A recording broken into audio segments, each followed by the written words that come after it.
로마 제정이 기독교를 국교로 만든 것도 기독교를 믿게 한 것이 애국이고, 그것이 국가에 대한 충성이고, 곧 황제에 대한 충성이 신에 대한 충성이고, 그것이 곧 신앙이고 그것이 종교다, 이런 것이거든요.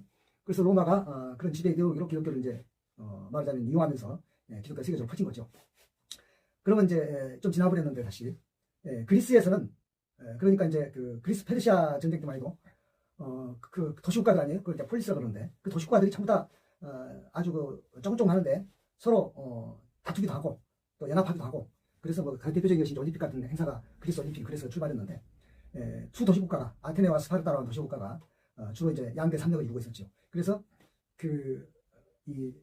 뭡니까, 아테네 쪽에는 좀 민주정이 발달했는데, 그땐 직접 민주정이죠. 수가 적으니까 물론 다 참여한다 때는 당연히 이제 자유인들이 참여하는 것이고, 그러니까 이게 서양이나 동양이나 자유인과 노예는 분명히 차이가 있어요. 왜냐하면 지금은 이제 민주주의 시대니까, 그런 게 좀 옛날에는 신분제가 당연히 있었으니까. 그래서 보통 인구조사를 하든 뭐 호적이 되는 것도 전부 다 이제 자유인만 이제 실리는 것인데, 그때 이제 그 서양에서 그리스 같은 경우는 이제 민주정이라 해가지고 이 자유인들이 모여가지고 국가의 중대사도 같이 결정하고 이렇게 했단 말이에요. 그때 이제 로마는 공화정이라고 했어요. 공화정하고 민주정의 차이는 이런 것이에요. 민주정은 모든 사람들이 참여하는 것이고, 공화정은 이제 누구만 참여하는 이 다수의 지배. 그러니까 민주정은 왕정은 이제 왕이 하는 것이고, 민주정은 여러 사람들이 협의해서 결정하는 것이고, 그러니까 당번을 정한다든가 이렇게 이제 필요한 거예요. 그리고 이제 그 추천제인데 어쨌든 공무원이죠. 공직자 같은 사람들. 그리고 또 한 가지 뭐냐면은 이 수당을 줘야 되잖아요. 그래서 공무원한테 수당을 줬던 것이죠.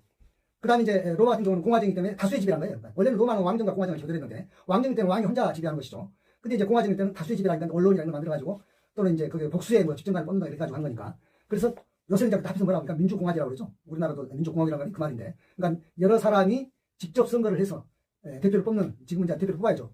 그리스 때는 직접 했지만 지금은 이제 간접 선거라고 하는데, 뽑고, 그리고 이제 그 국회는, 의회는 또 여러 사람을 뽑는 공화제. 그래서 이렇게 여러 사람이 뽑고 또 선거하고 이런 게 다 민주공화국인데, 그러니까 민주정, 그리스 하면 민주정, 로마 하면 공화정, 이렇게 이제 됐던 것이죠. 그러니까 시저가 칼로 23군데 난자대에서 죽게 된 것도 뭐냐면, 공화정인데 이거를 1인 지배를 하려고 하니까, 말은 자기가 왕을 하겠다는 아니었지만 그게 왕을 하겠다는 마찬가지죠. 왜냐하면 왕은 1인 지배니까.